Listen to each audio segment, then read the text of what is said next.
Welcome back students. Our next topic is transportation in human beings. तो जैसे पिछले lecture में हमने ट्रांसपोर्टेशन इन प्लांट डिस्कस किया था, तो ह्यूमन बींग्स में भी like other organisms different things के ट्रांसपोर्ट की रिक्वायरमेंट्स होती है। For example, inside our body digested food is transported from the gastrointestinal tract to the each and every cell of the body. Respiratory gases like carbon dioxide and oxygen are also transported. The product of metabolic reactions से जो कुछ भी जो products बनते हैं, ये सारे भी फिर ब्लड में होते हैं और फिर ब्लड इनको ट्रांसपोर्ट करके किडनी तक ले जाता है, जहां से इसको फिर एक्सक्रीट किया जाता है और वेस्ट प्रोडक्ट के फॉर्म में बॉडी से बाहर निकाला जाता है। तो फिर डिफरेंट, जैसे हमारी बॉडी में एंडोक्राइन सिस्टम होता है, there are different glands which are called endocrine glands, और endocrine glands, the secretion of endocrine glands are called hormones. These hormones also need to be transported to their target site.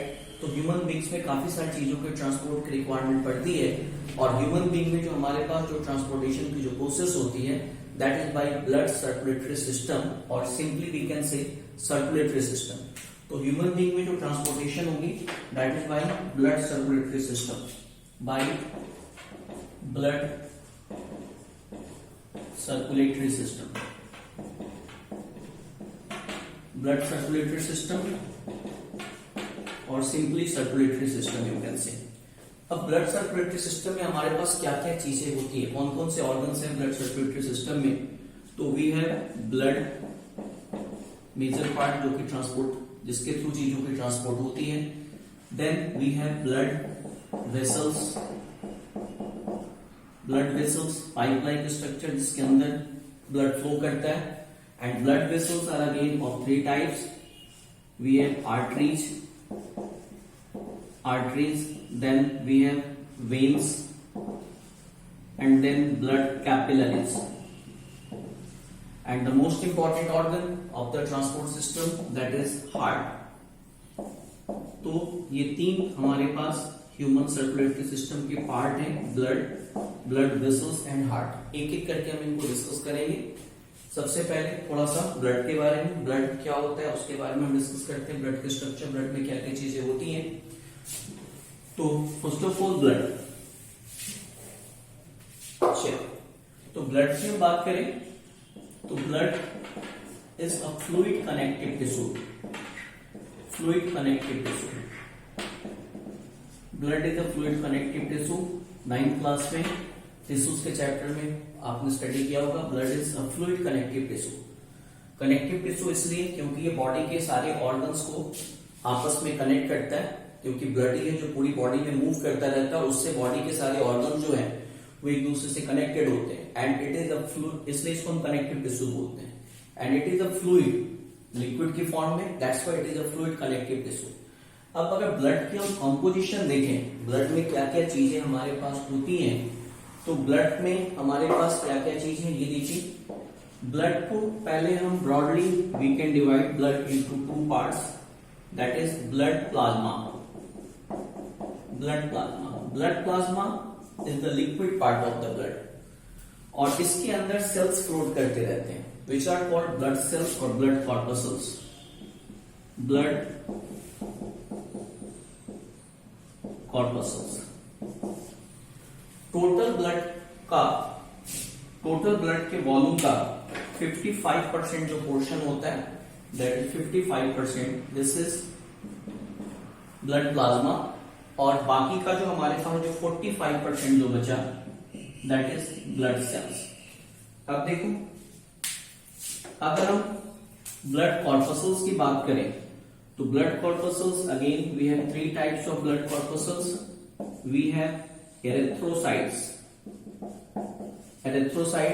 or RBC, that is red blood cells, RBCs or red blood cells. Then we have leukocytes or WBCs, that is white blood cells. And then we have platelets or thrombocytes.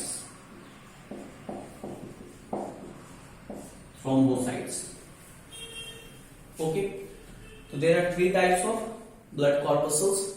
Which float in the blood plasma. अब फिर अगर इसमें से हम leukocytes की बात करें तो ल्यूकोसाइट्स को फिर से हम दो पार्ट में डिवाइड कर सकते हैं। ल्यूकोसाइट्स अगर इनका जो साइटोप्लाज्म है, अगर इनका साइटोप्लाज्म जो है वो आपको ग्रैनुलर शेप में है, साइटोप्लाज्म के अंदर ग्रैनुल्स लाइक स्ट्रक्चर्स हैं, तो देन दिस इज ग्रैनुलोसाइट्स। और अगर साइटोप्लाज्म में ग्रैनुल्स लाइक स्ट्रक्चर्स नहीं है then this is agranulocytes. तो दो पार्ट में इसको हमने डिवाइड किया, agranulocytes and granulocytes.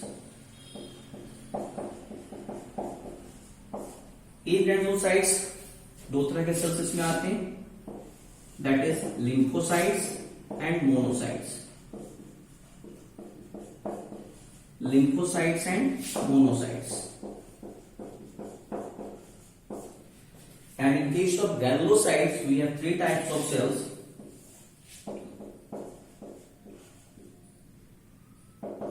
Eosinophils, basophils, and neutrophils. Neutrophils, eosinophils, basophils and neutrophils. अब इनकी अगर हम परसेंटेज देखें तो लिम्फोसाइट्स जो है टोटल ब्लड के वॉल्यूम का almost 20 to 25%. This is 20 to 25% of the total blood volume. This is only 6 to 8%. This is 2 to 3%. And basophil is about 0.5 to 1%. And neutrophil percentage की सबसे ज्यादा होती है, that is 60 to 65%. तो this is the composition of the blood. अब ये blood की composition हम एक एक करके हम थोड़ा बहुत इसके बारे में हम थोड़ा सा और डिटेल में हम देखते हैं। नाउ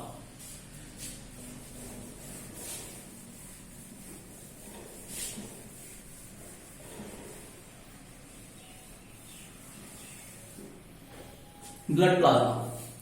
ब्लड प्लाज्मा मैंने बोला कि टोटल ब्लड की वॉल्यूम का ऑलमोस्ट 55% जो है दिस इज ब्लड प्लाज्मा। अब अगर ब्लड प्लाज्मा की हम कंपोजिशन की बात करें तो more than 90%, that is 90 to 92% of the blood plasma consist of water.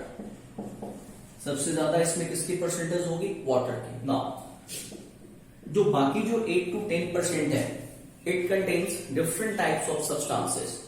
Different types of substances rest contain क्या क्या इसमें हो सकता है? ऑर्गेनिक एंड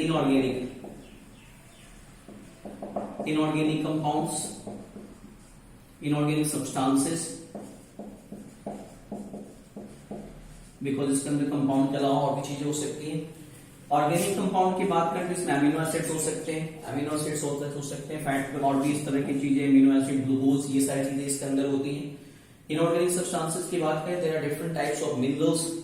फिर रेस्पिरेटरी गैसेस इसके अंदर होती है, ऑक्सीजन को ट्रांसपोर्ट, ऑक्सीजन हमने ट्रांसपोर्टेशन, ऑक्सीजन क्या होता है? ऑक्सीजन जैसे हमने रेस्पिरेशन के टॉपिक में डिस्कस किया था कि oxygen being transported by the haemoglobin, but very small amount of also transported by the plasma also.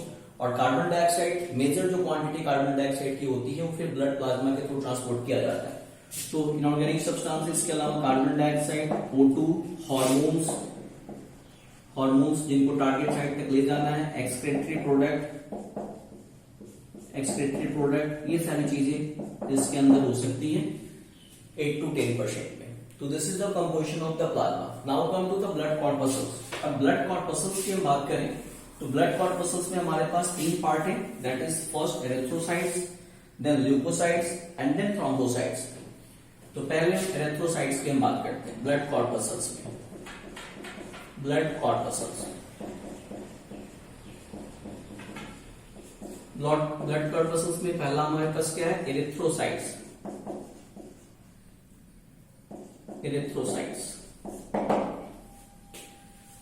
Formation of blood is called हीमोपोएसिस।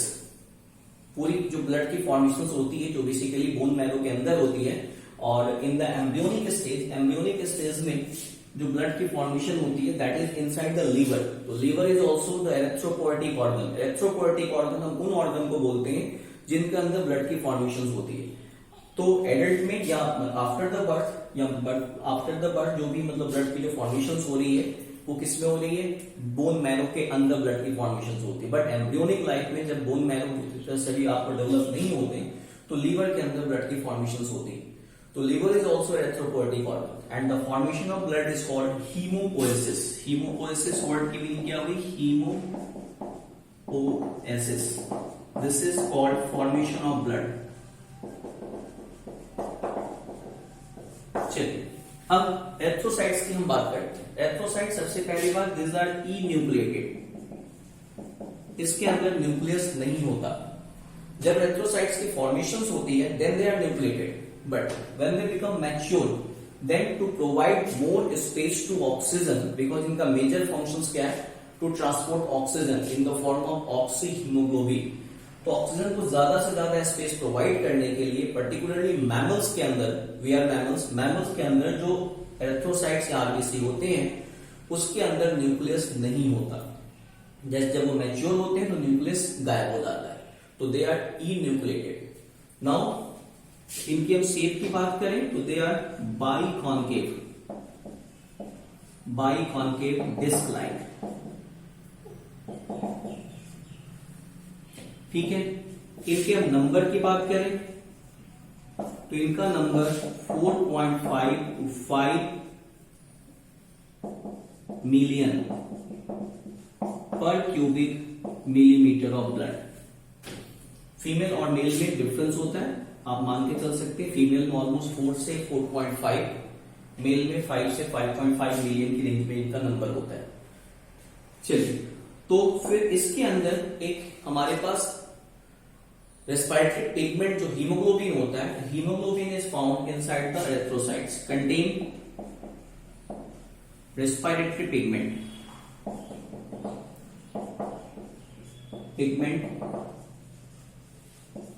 Haemoglobin, और हीमोग्लोबिन की वजह से ही they are red in colour and this haemoglobin is responsible for the transport of oxygen. अगर haemoglobin के हम percentage की बात करें तो दिस इज 13 to 15 मिलीग्राम पर 100 ml ऑफ ब्लड। इतनी इसकी परसेंटेज होती है, 13 to 15 sorry milligram, not milligram, gram per 100 millilitre of blood. ये फीमेल में लगभग 12-13, मेल में 15 की रेंज में होती है। बट ये एक नॉर्मल रेंज है, अगर इससे थोड़ी नीचे भी है, 12 तक भी है, तो हम उसको नॉर्मली मान करके चलते हैं। 12 से नीचे आता है तब कंसर्न करते हैं। चलिए, तो दिस इज हीमोग्लोबिन इसके अंदर होता है और इसकी वजह से इसका जो कलर होता है this is red. Formation of erythrocytes is called erythropoiesis we can say. इसकी फॉर्म जैसे कि ब्लड की पूरी मतलब ब्लड की फॉर्मेशन को हम होमोपोएसिस बोलते हैं, तो इसकी फॉर्मेशन को हम erythropoiesis. Formation of RBC erythropoiesis. तो इसके बारे में इतना ही काफी। Now next come to leukocytes. Leukocytes तो आरबीसी का मेजर फंक्शन है, ये क्या करते हैं हमारी बॉडी में ऑक्सीजन को ट्रांसपोर्ट करते हैं। ल्यूकोसाइट्स सेकेंड हमारे पास जो ब्लड क्लॉट मसल्स का जो कंपोनेंट है दैट इज ल्यूकोसाइट्स और white blood cells WBC, they are nucleated और इसमें ये रेड कलर के नहीं होते, व्हाइटिश है, कलरलेस है, न्यूक्लिएटेड। और इनके हम नंबर की हम बात करें तो दे आर बेसिकली 6000 से लेकर के ये 6000 से 6000 to 8000 पर cubic millimetre of blood. Life span की हम बात करें, लाइफ स्पैन आरबीसी की लाइफ स्पैन जो होगी that is around 120 days. RBC 120 days के बाद से लिवर पे जाकर के, लिवर और स्प्लीन में जाकर डिस्ट्रॉय हो जाते हैं। That's why spleen and liver is also called the graveyard. Spleen is basically called the graveyard of RBC, क्योंकि उसके अंदर जाकर के RBC डिस्ट्रॉय किए जाते हैं। तो इनकी जो लाइफ होती है ऑलमोस्ट इसकी लाइफ जो होगी वो अराउंड 1 वीक के करीब हो, सॉरी इनकी लाइफ जो होगी आपको 2 to 3 डेज। तो लाइफ स्पैन की हम बात करें तो life span is 2 to 3 days. सबसे कम लाइफ स्पैन इन्हीं की होती है, तीनों तरह के न्यूमाटोड जो ब्लड कॉर्पसल्स हैं, और सबसे ज्यादा किसकी हो गई, आरबीसी की। अब देखिए इनका फंक्शन क्या है, they form immune system, they provide immunity, they provide immunity. अलग अलग जो इनके सेल्स हैं डिफरेंट तरीके से, चाहे तो ये जो कुछ भी जो डिजीज कॉजिंग जर्म्स हैं उसको ये सीधा इंगल्फ कर लेते हैं, that is by the process of phagocytosis, या फिर उस पर्टिकुलर केसेस में उनको डिस्ट्रॉय करने के लिए फिर एंटीबॉडीज की फॉर्मेशन करते हैं। तो डिफरेंट डिफरेंट तरीके से द मेजर फंक्शन इज कि सारे मिलकर के जितने की तरह के हमारे पास ल्यूकोसाइट्स हैं, चाहे वो लिम्फोसाइट्स हो, मोनोसाइट्स हो, एस्ट्रोफिल्स हो, बेसोफिल्स हो, न्यूट्रोफिल्स हो, अपने अपने तरीके से क्या करते हैं, फिर जो कुछ भी जो बॉडी के अंदर डिजीज कॉजिंग जो जर्म्स एंटर करते हैं उसको डिस्ट्रॉय करने का ये काम करते हैं। अब इसमें कैसे करेंगे, जैसे होता क्या है देखो, this is the blood vessels, ये हमारे पास ब्लड वेसल्स है और ब्लड वेसल्स के अंदर ब्लड फ्लो हो रही है, ये ब्रांचेज हो गई ब्लड वेसल्स की, और इसके अंदर ब्लड की फ्लो हो रही है, ब्लड की फ्लो हो रही है। अब कोई भी अगर जैसे डिजीज कॉजिंग जर्म्स एंटर करता है तो ब्लड कैपिलरीज से through the process of diapedesis, diapedesis का मतलब दे स्क्वीज आउट, स्क्वीज होकर के इससे ही बाहर निकल आएंगे, इससे स्क्वीज करेंगे और इससे ही बाहर निकल आएंगे, और इससे बाहर निकल करके जो कुछ भी जो डिजीज कॉजिंग जो जर्म्स है, मान लो आपके पास हमारे पास ये डिजीज कॉजिंग जर्म्स है यहाँ पे, तो ये उसको मोस्ट ऑफ द केसेस में देख by the process of phagocytosis इसको इंगल्फ कर जाते हैं, and this process is called diapedesis. इनका जिस प्रोसेस से बॉडी से बाहर निकलते हैं दैट इज डायपेडेसिस, डायपेडेसिस। फिर समटाइम जैसे क्या होता है, अगर leukaemia, leukaemia is a disease which is called blood cancer, blood cancer में क्या होता है, जो WBC का नंबर है वो तेजी से बढ़ता है, but they are not normal WBC, immature WBC का नंबर तेजी से बढ़ने लगता है, and that is a condition called blood cancer और ल्यूकेमिया। तो ल्यूकेमिया को हम कैसे डिफाइन करेंगे, leukaemia that is increase in abnormal या इमेच्योर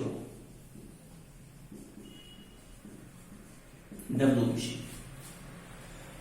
तो this is all about leukocytes. Now the next component, that is thrombocytes or blood platelets.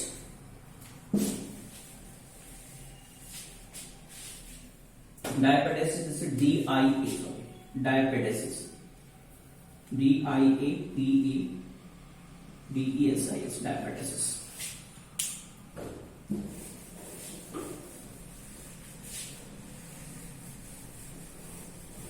Okay, the next and last blood corpuscles is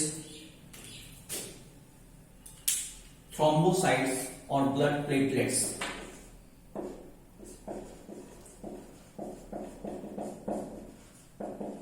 और blood platelets. वैसे तो thrombocyte और blood plates दोनों को हम एक ही मान के चलते हैं, बट दोनों में डिफरेंस है। First thing, thrombocytes or blood platelets are not the cells, they are not the cells, they are the fragments of the big cells which are called megakaryocytes। जो बड़े सेल्स होते हैं मेगाकैरियोसाइट्स, उसमें ब्रेकेज होने की वजह से, उनके ब्रेकडाउन होने की वजह से इनकी फॉर्मेशन होती है, तो that's why they are not actually the cell. Again thrombocytes और ब्लड प्लेट दोनों में डिफरेंस है। थ्रोम्बोसाइट्स जो ब्लड प्लेटलेट्स हैं, blood platelets are found only in the mammals, और मैमल्स को छोड़ के बाकी जितने वर्टिब्रेट्स हैं, बाकी में क्या आ गए, फिर रेप्टाइल्स हो गया, एप्स हो गए, एप्स मतलब बर्ड्स, एम्फीबियंस हो गए, पाइसेस, फीसेल जो हैं, उन सब में जो ब्लड प्लेटलेट्स होते हैं उनको हम थ्रोम्बोसाइट्स बोलते हैं। तो blood platelets found only in mammals and thrombocytes found in vertebrates, other than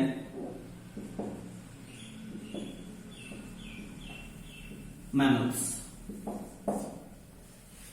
अब देखिए, अब इसमें क्या है, इनकी स्ट्रक्चर देखिए तो दे आर ऑल्सो न्यूक्लिएटेड, इसमें भी न्यूक्लियस नहीं होता, वैसे भी सेल के फ्रैगमेंट्स हैं, न्यूक्लियस नहीं होता इसमें। चलिए हम यहाँ पे दोनों को एक ही मान के चल रहे हैं, हमारे एनसीईआरटी में ये डिफरेंशिएशन नहीं है, थ्रोम्बोसाइट्स और ब्लड प्लेट्स अलग अलग होते हैं, बट दे आर डिफरेंट। तो इन्यूक्लिएटेड होते हैं ये, और फिर इनकी जो लाइफ होती है, लाइफ स्पैन की हम बात करें तो लाइफ स्पैन इनकी अराउंड 1 वीक, और इनका नंबर 1,50,000 to 3,50,000, किसी किसी बुक में 4,50,000 भी होगा, पर क्यूबिक मिलीमीटर ऑफ ब्लड, ये इनका नंबर होता है। And their major function is they are responsible for the blood clotting, ये ब्लड की क्लॉटिंग के लिए रिस्पॉन्सिबल होते हैं। तो द फंक्शन इनका क्या हो गया, their function is blood clotting. किसी भी रीजन से अगर बॉडी में कोई भी इंजरी हो जाती है, बॉडी में अगर एक छोटी सी भी इंजरी हो जाती है, तो उससे फिर क्या होता है, तेजी से जो कुछ भी इंजरी हो गई तो उससे ब्लड बाहर आना शुरू हो जाता है। अगर उस इंजरी को प्लग आउट नहीं किया गया, अगर उसको बंद नहीं किया गया, अगर उसको प्लग नहीं किया गया, तो in that case what will happen, एक छोटी सी इंजरी से, एक छोटे से कट से धीरे धीरे बॉडी का पूरा ब्लड बाहर आ जाएगा। तो और पूरा ब्लड तो दूर की बात है, उसके पहले ही अगर 1/3 और ऑलमोस्ट 1/4 और 1/3 ब्लड अगर जो है बॉडी का बाहर आ जाता है, तो उससे पर्सन की डेथ हो सकती है। तो इसको रोकने के लिए क्या होता है, जब भी हमारी बॉडी में किसी तरह की कोई इंजरी होती है, ब्लड कम्स आउट, बट धीरे धीरे वहां पे उस पर्टिकुलर एरिया पे क्या होता है, ब्लड की एक मतलब क्लॉटिंग फॉर्म हो जाती है और उस एरिया को बंद कर दिया जाता है, and this process is called blood clotting या कोआगुलेशन ऑफ ब्लड। तो इसके लिए थ्रोम्बोसाइट्स रिस्पॉन्सिबल होते हैं, प्लेटलेट्स रिस्पॉन्सिबल होते हैं। अगर प्लेटलेट्स नहीं होंगे तो फिर ब्लड क्लॉटिंग नहीं होगी। ब्लड क्लॉटिंग होती कैसे है, थोड़ा सा हम देखते हैं इसके बारे में कि ब्लड क्लॉटिंग कैसे होती है। देखिए, जो कुछ भी हमारे पास जो इंजर्ड एरिया है, इंजर्ड एरिया में जो प्लेटलेट्स हैं, प्लेटलेट्स क्या करते हैं, platelets releases a particular substances that is thromboplastin, releases thromboplastin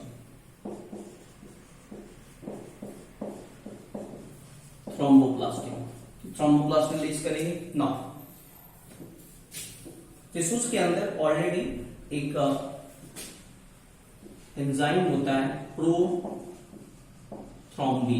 pro का मतलब दिस इज इनएक्टिव एंजाइम,